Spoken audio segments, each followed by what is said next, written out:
তল্লাশি, এসব একবারে চরমে। তো এটা তাছাড়া তখন শরীরটাও আমার একটু সমস্যা হয়ে পড়ছিল, অল্প ওষুধ খেতে হয়। ওষুধ খেলে আমি ভাবলাম যে অ্যারেস্ট হলে তো আমাকে ওষুধ খাওয়ানো হলো। এবং অনেক কিছু চিন্তা করে আমি শেষ পর্যন্ত সিদ্ধান্ত নিলাম ওখানে আর থাকবো না এর। তো এই যে 3 মাস যে আপনি থাকলেন, তো এই 3 মাসে তো আপনি নিশ্চয়ই বুঝতে পেরেছেন যে মানে মানুষের মনে যে আপনাদের আওয়ামী লীগকে নিয়ে যে এত ক্ষোভ, এই ক্ষোভটা কি আপনি মনে করেন না যেটা যুক্তিযুক্ত ছিল? কারণ আপনারা এই যে 15.5 বছরে যা করলেন, আপনার কি মনে হয় না যে এটা থেকে আপনাদের আমরা 15.5 বছরে পদ্মা সেতুও তো আমরা করেছি, 3.5 বছরে মেট্রো রেলও তো আমরা করেছি, 7.5 বছরে 15 বছরে ঢাকা এলিভেটেড এক্সপ্রেস ওয়ে তো আমরা করেছি। কিন্তু আপনারা যে উন্নয়ন করেছেন, উন্নয়নমূলক কর্মকাণ্ডের নামে যে জনগণের ভোটাধিকার আপনারা যে কেড়ে নিয়েছিলেন, আপনি কি মনে করেন না যে এটা একটা আপনাদের ভুল ছিল? কোনটা? মানে এই যে উন্নয়নের কথা বলে আপনারা যে গণতন্ত্র না উন্নয়ন, কিন্তু দেখা গেল আপনারা উন্নয়নের কথা বলে 18 সালে একটা রাতের ভোটে নির্বাচন করলেন, 2024 একটা ডামি নির্বাচন করলেন। তো এই যে জনগণের যে ভোটের অধিকারটা কেড়ে নিয়েছিলেন, আপনি কি মনে করেন না যে এটা আপনাদের একটা ভুল সেগুলো সিদ্ধান্ত ছিল? আলোচনার অপেক্ষা রাখে, সেগুলো চর্চা করার বিষয় আছে। আমাদেরও একটা দৃষ্টিকোণ আছে। কিন্তু আজকে কিন্তু আমরা যখন দেখি পৃথিবীর মোহাম্মদে, দেশে দেশে গণতন্ত্রের স্বরূপ সব জায়গায় একরকম নয়। আমাদের দেশে অপোজিশনের যে চেহারা, সেখানে আমাদেরকে একটা ইলেকশন লিগালি করতে হয়, সেটা আমরা করেছি। এটা কিন্তু উন্নয়নকেও আমরা, দেশের মানুষ যা চায়, আজকে আপনি অপিনিয়ন পোল নেন, বেশিরভাগ লোক শেখ হাসিনা আবার আসুন, এবং শেখ হাসিনাকে আমরা চাই, এই কথা আজকে মানুষের মুখে। ইলেকশনটা হলে বুঝবেন, না কিন্তু এটা তো আপনি যেহেতু আওয়ামী লীগ করেন আপনি সেটা বলছেন, কিন্তু মানুষ পাবলিক শেখ হাসিনাকে বলবে। কিন্তু পাবলিক পারসেপশন হচ্ছে যে আপনি দেখেছেন যে শেখ হাসিনা যদি সত্যি মানে ওই সিচুয়েশন থাকতো না, দেশে থাকতেন, ওনাকে তো দেশ ছেড়ে পালিয়ে যেতে হয়েছে। তো এটা কি তার রাজনীতির জন্য একটা লজ্জাজনক অধ্যায় না? নো, আমি এটা মনে করি না। তখন তার বেঁচে প্রয়োজন ছিল, কারণ তাদের সেদিন প্ল্যানই ছিল তাকে কিল করবে, আচ্ছা, অ্যাসাসিনেট করবে। বেগম খালেদা জিয়াও তো মারাত্মক শারীরিকভাবে অসুস্থ ছিলেন, কিন্তু কই উনি তো কম্প্রোমাইজ করেননি, উনি তো আপোষ করেননি, উনি তো দেশেই থেকেছেন, উনি তো তাকে চিকিৎসাও করতে অসুস্থ দেননি। হয়ে করেন না। হ্যাঁ, কিন্তু উনি তো আপনাদের আপনি সাথে তো কম্প্রোমাইজ একই করলে, কথা বলছেন। তো আপনারা তাকে বিদেশে যেতে দিতেন, তো তিনি তো কম্প্রোমাইজ করেননি, কিন্তু আপনাদের নেত্রী তো কম্প্রোমাইজ করে ভারতে চলে গেলেন। কম্প্রোমাইজ করে যায়নি, তাকে বাঁচার দরকার ছিল, সেই জন্য চলে আসছে। কিন্তু আপনার কি মনে হয় না যে আপনারা ওই সময়টাতে যখন শাসনভারে ছিলেন তখন আপনারা এমন এখন সবকিছু, বাংলাদেশে অপিনিয়ন পোল নেন, মানুষ কাকে সমর্থন করে, হ্যাঁ আমি সেই কথাই যাচ্ছি। আচ্ছা সেটা ঠিক আছে, এটা আপনি যেহেতু আওয়ামী লীগ করেন আপনি ভাববেন বা বিশ্বাস করবেন যে আমি আপনার সে দলের প্রতি কথা মানুষের সেভাবে সমর্থন। পাবো কেন? দেশে পাবলিক ওপিনিয়ন কোন জায়গা, এটা কি আপনি জানেন না? এখন আপনি একটা দলের সমর্থক হলে তো জানবেন না, না, এটাই স্বাভাবিক। না আমি কোনো দলেরই সমর্থক না, আমি আপনি যখন তো যে, বায়াস। না আমি কখনোই ইউ বায়াস্ট না। When you are bias as a journalist, তখন আপনি ঢালাও অভিযোগ আচ্ছা আচ্ছা, করবেন, সাংবাদিক বলতে এটা আপনারা কি, কখনো মানেন না। সাংবাদিক বলতে মানে কারা বায়াস ছিল না? এই যে আপনার নাইমুল ইসলাম খানের মতো লোকরা, বা যারা ওই যে শেখ হাসিনার প্রেস কনফারেন্সে গিয়ে ভালো ভালো কথা বলতো। তাদের কথা বাদ, আপনি নিজেই বায়াস। আমি সবার কথা তো বলছি না, আচ্ছা আপনি আমাকে বায়াস বলেন? বায়াস লোক তো আছে। আপনি নিজেও তো সাংবাদিকতা করেছেন, তাই না? আপনার আপনার আপনি নিজেও জানেন যে সাংবাদিকদের কাজ হচ্ছে প্রশ্ন করা। আমি ওই প্রশ্নটাই আপনাকে করছি।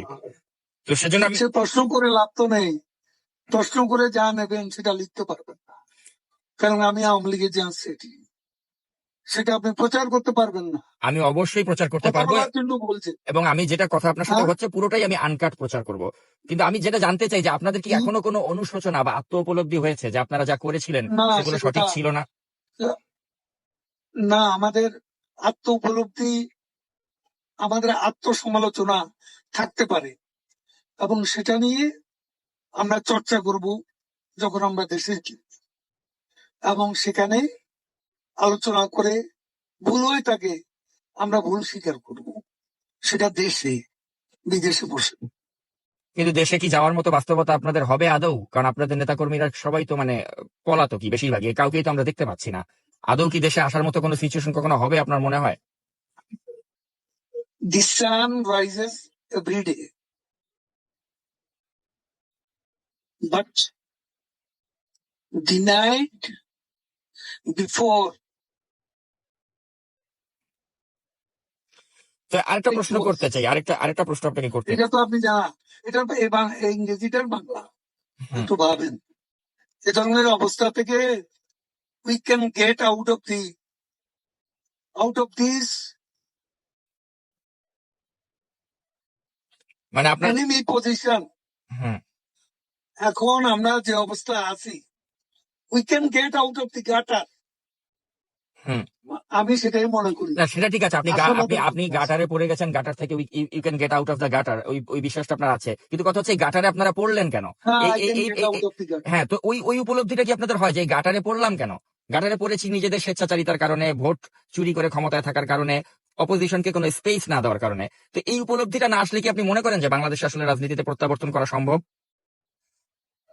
আমি আপনাকে বলছি, মানুষ এখন কেন মনে করছে, এমন আন্দোলনে যারা অংশ নিছে, সেই জঙ্গি উত্থানে, তারাও তো এখন কেন মনে করছে তারা ভুল করেছে, আচ্ছা, তাই যদি হয় এই তাহলে আন্দোলন সঠিক ছিল।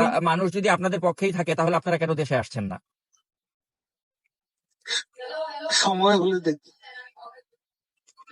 আচ্ছা, আরেকটা প্রশ্ন একটু আপনাকে করতে চাই যে আপনাদের সময় তো অনেক ব্যবসায়িক দুর্বৃত্ত ছিল যারা আপনাদের প্রশ্রয়ে অনেক টাকার মালিক হয়ে We গিয়েছিল। are waiting with bated breath দেশে আসার জন্য।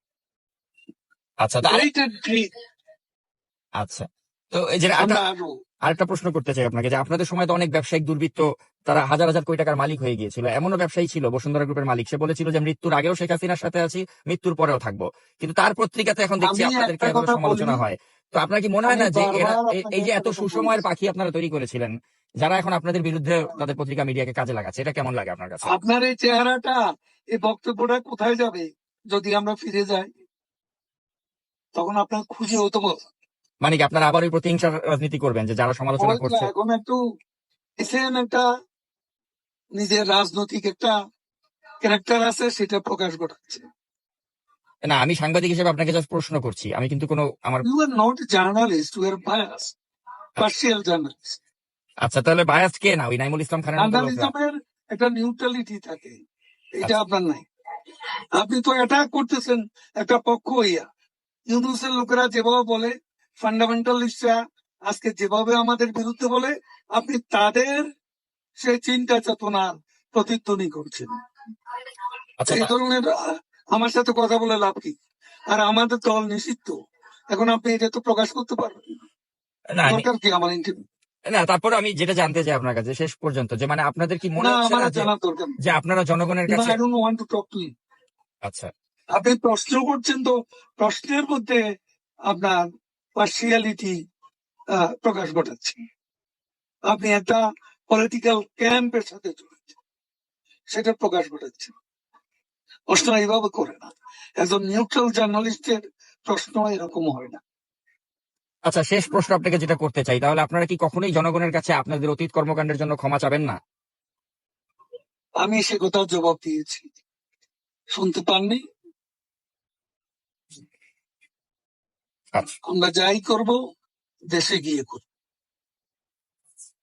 ঠিক আছে, আমরাও আপনাদের দেশে আসার অপেক্ষায় থাকলাম। আপনি ভালো থাকবেন। তো তখন আর আপনার দেখা যাবে না। ও আচ্ছা, আপনারা প্রতিহিংসার রাজনীতি করবেন আর কি, যে আমাদেরকে দেশে আসলে একদম না, শেষ। আমরা তো করবো না, আপনি নিজেই পালাবেন। ও আচ্ছা আচ্ছা, মানে মানে আপনাদের আপনি নিজেই পালাবেন, মানে আপনাকে কঠিন আপনি কয়েকটা জার্নালিস্ট, হ্যাঁ, আর নিজেই পালাবেন। মানে আপনাকে কঠিন প্রশ্ন করার অপরাধে আমাকে দেশ ছাড়তে হবে, মানে ওই আগের বাংলাদেশটাই আপনারা। কঠিন প্রশ্ন, সত্যতামূলক প্রশ্ন, আচ্ছা কঠিন প্রশ্ন। আচ্ছা, আপনি আমার প্রশ্নকে শত্রুতামূলক মনে করছেন, কিন্তু আমি আসলে সাংবাদিক হিসেবেই আপনাকে প্রশ্নগুলো করলাম। উনি সংযোগকে বিচ্ছিন্ন করে দিয়েছেন।